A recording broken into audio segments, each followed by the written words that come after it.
Na manhã de 18 de maio de 1941, o maior e mais poderoso couraçado já construído pela Alemanha nazista deixou o porto de Gotenhafen, no Mar Báltico, escoltado pelo cruzador pesado Prinz Eugen. Aquele navio era o orgulho absoluto da Kriegsmarine, um colosso de aço de mais de 50 mil toneladas, armado com 8 canhões de 380 milímetros, blindagem quase impenetrável e projetado para dominar os mares do Atlântico. Seu nome era Bismarck. Para a Alemanha, ele representava o renascimento do poder naval. Para os britânicos, ele se tornaria uma obsessão. E para a história, o símbolo de como a guerra moderna podia destruir até mesmo os gigantes mais temidos. O Bismarck não era apenas um navio de guerra. Ele era uma declaração política. Após a Primeira Guerra Mundial, a Alemanha havia sido proibida de construir grandes navios de combate. Mas com a ascensão de Adolf Hitler ao poder, essas restrições passaram a ser ignoradas. O regime nazista queria demonstrar força, e o mar era uma vitrine perfeita. O Bismarck foi concebido como a peça central desse novo poder naval. Ele não foi projetado para lutar contra pequenos navios, mas para enfrentar diretamente os couraçados da Royal Navy, a maior e mais experiente frota do mundo. Quando foi lançado ao mar, em 1939, o Bismarck era um dos navios mais avançados do planeta. Sua blindagem lateral chegava a mais de 30 centímetros de espessura em pontos críticos. Seus sistemas de controle de tiro eram extremamente precisos. Seu alcance operacional permitia cruzar o Atlântico sem reabastecimento imediato. Para os estrategistas alemães, ele seria o terror das rotas de suprimento britânicas, afundando comboios e forçando a Inglaterra a negociar. Mas havia um problema fundamental: a Alemanha não dominava os mares. E cada passo do Bismarck seria observado. A missão do Bismarck, chamada Operação Reino Boom, era simples no papel e suicida na prática. Ele deveria romper o bloqueio britânico, entrar no Atlântico Norte e atacar o comércio marítimo do Reino Unido. Não deveria, em hipótese alguma, enfrentar grandes forças inimigas diretamente. Mas, na guerra, planos raramente sobrevivem ao primeiro contato com o inimigo. Logo após deixar o Báltico, o Bismarck foi avistado por espiões e reconhecido por aeronaves de reconhecimento. Os britânicos sabiam que ele estava em movimento. E quando o navio passou pelo Estreito da Dinamarca, entre a Islândia e a Groenlândia, a Royal Navy já havia posicionado uma força para interceptá-lo. Foi ali que ocorreu um dos confrontos navais mais famosos da história. Na madrugada de 24 de maio de 1941, o Bismarck encontrou 2 navios britânicos, o lendário cruzador de batalha HMS Hood e o recém-comissionado couraçado HMS Prince of Wales. O Hood era o orgulho da Marinha Real, um símbolo nacional. Mas também era um navio antigo, com blindagem deficiente no convés.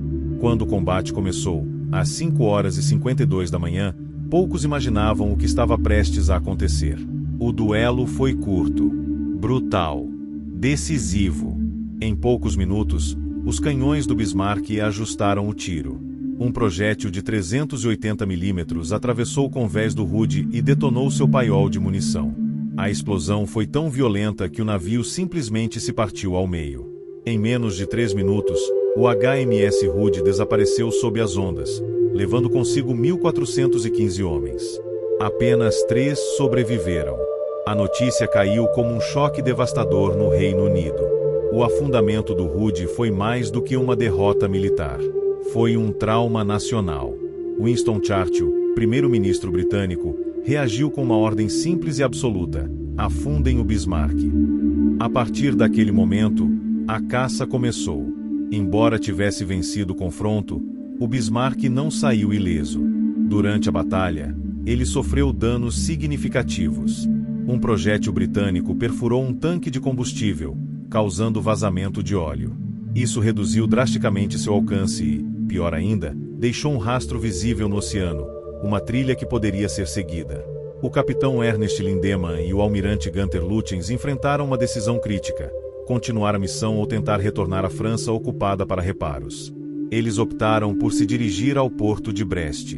Essa decisão selou o destino do Bismarck. Enquanto o couraçado alemão seguia rumo à costa francesa, praticamente toda a Royal Navy foi mobilizada para caçá-lo.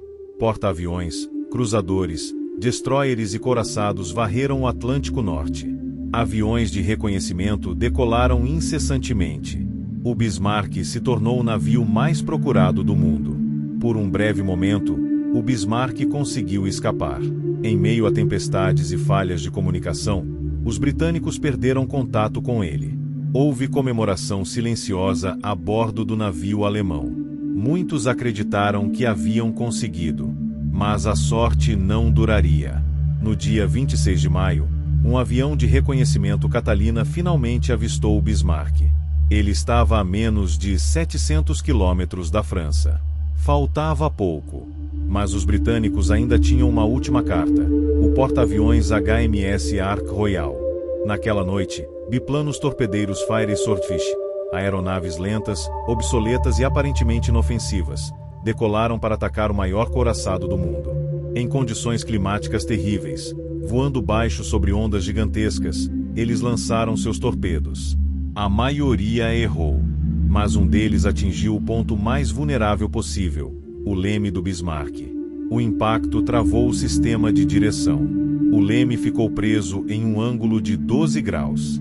O navio passou a navegar em círculos. Todos os esforços para consertar o dano falharam. Mergulhadores foram enviados ao mar, mas as ondas tornavam qualquer reparo impossível. O Bismarck estava condenado. Na manhã de 27 de maio de 1941, os navios britânicos alcançaram o couraçado alemão. O que se seguiu não foi uma batalha equilibrada. Foi uma execução.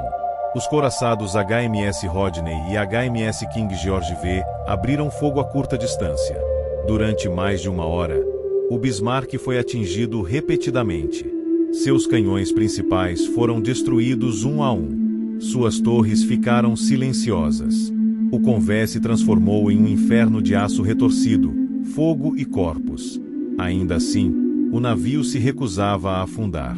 Mesmo completamente incapacitado, o Bismarck continuava flutuando. Isso levou a uma decisão final. Destroyers britânicos lançaram torpedos adicionais. Ao mesmo tempo, a tripulação alemã iniciou procedimentos de autoafundamento, abrindo válvulas e detonando cargas internas para impedir a captura do navio. Às 10h39 da manhã, o Bismarck finalmente começou a inclinar. Minutos depois, o gigante desapareceu sob as ondas do Atlântico. Dos mais de 2.200 homens a bordo, apenas cerca de 114 foram resgatados. O resto morreu com o navio. A ironia da história é brutal. O Bismarck, o navio mais poderoso da Alemanha, afundou menos de 10 dias após deixar o porto. Em termos práticos, sua carreira de combate durou apenas algumas horas. Afundou um navio lendário, causou um choque global e foi destruído logo em seguida. Para a Alemanha, o desastre foi devastador. Hitler perdeu completamente a fé em grandes navios de superfície. A Kriegsmarine jamais voltou a tentar operações desse tipo com couraçados. A partir daquele momento, o foco alemão passou definitivamente para os submarinos. Para os britânicos, a destruição do Bismarck foi uma vitória moral gigantesca, um símbolo de resistência e de que nenhum inimigo era invencível. Hoje, os destroços do Bismarck repousam a quase 5.000 metros de profundidade. Um túmulo silencioso no fundo do oceano. Suas torres ainda estão lá. Seu casco permanece relativamente intacto. Um monumento sombrio à arrogância, à tecnologia e à violência da guerra moderna. O Bismarck não foi derrotado por falta de poder de fogo. Foi derrotado por estratégia, persistência e pelo domínio do ar e do mar. Sua história é um lembrete de que, na guerra, tamanho e força não garantem sobrevivência. Às vezes, basta um torpedo bem colocado e a determinação de um inimigo para derrubar até o maior dos gigantes. E assim terminou o Bismarck, o navio que nasceu para dominar os oceanos, e afundou em seu primeiro dia real de guerra.